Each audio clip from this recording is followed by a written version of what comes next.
I am Martin Luther, and I am the greatest leader of all time. Many of you know of me considering my expansive history is much more vast than my opponent, Henry IV of France. With no doubt, even if you do not consider me a leader, I am a greater one than he is by far. After all, how many of you out there have actually heard of this man's name up until this point? I, on the other hand, am the founder of the Lutheran Church. And so whoever does not know of me witnesses the expanse of my word and my truth for centuries whenever you drive by one of my churches. No matter what Henry IV says, you cannot fall into his trap. The trap of roast that he has created, because once you fall into it, you're caught. Facts and actions determine who is the greatest leader, not witty remarks. This is a tournament of leaders, not the roast of Martin Luther. To start, let's begin with his views on religion. For someone who's remembered for encouraging religious tolerance, if one were to look at Henry IV's military history, it wouldn't take long for them to notice several contradictions. For example, in Navarre, Henry IV was involved in a military expedition that fought and brought down a bunch of Roman Catholics. In order to become king of this particular piece of land, Henry was willing to lay siege to the city of Paris for 9 years, killing thousands of people along the way.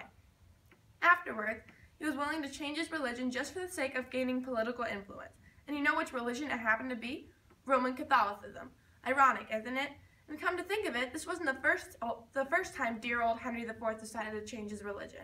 He was brought up Roman Catholic, changed to Protestant, then converted to Roman Catholicism once again to save his own neck, being seen as a traitor by all Protestants afterwards, which led to many assassination attempts. Does a leader betray his own people, deserting them only to save his own neck? And after all, if he was a great leader, then why would so many people want to kill him? An assassination was the cause of his death as well, and he was beheaded by a Catholic. A Catholic, meaning the sect that he converted to, and the one that he was supposed to be on good terms with. Doesn't seem like it. Along with his continued bad relations between the Holy Roman Empire, Spain, and France, which eventually led to the 30 Years' War, he also had bad relations with his wife, or wives for that matter. His own marriage brought about bloodshed when it added to the tension between the Huguenots and Catholics. Eventually, it resulted in the St. Bartholomew's Day Massacre in 1572. Aimed against the Protestants, it resulted in the deaths of 70,000 people. Henry was unfaithful to both of his wives. Also, after cheating on his second wife, he then had to add insult to injury by insisting that she take care of his illegitimate children, even though she had 6 of her own. In total, he had 9 children that we know of. A leader would own up to his mistakes. He had 9 illegitimate children, but instead of keeping them, he decided that the product of those mistakes, his children, would be either hidden from the public or handed off to other people. Now, did I kill anyone? No.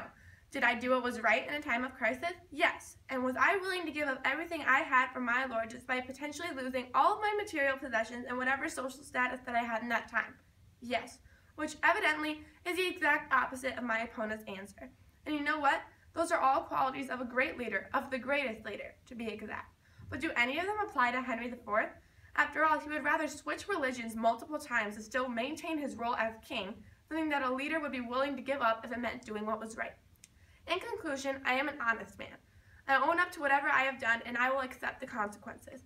But when it comes down to it, I've stayed true to myself and to my beliefs for the entirety of my time on this earth. I only wish that my opponent would have done the same.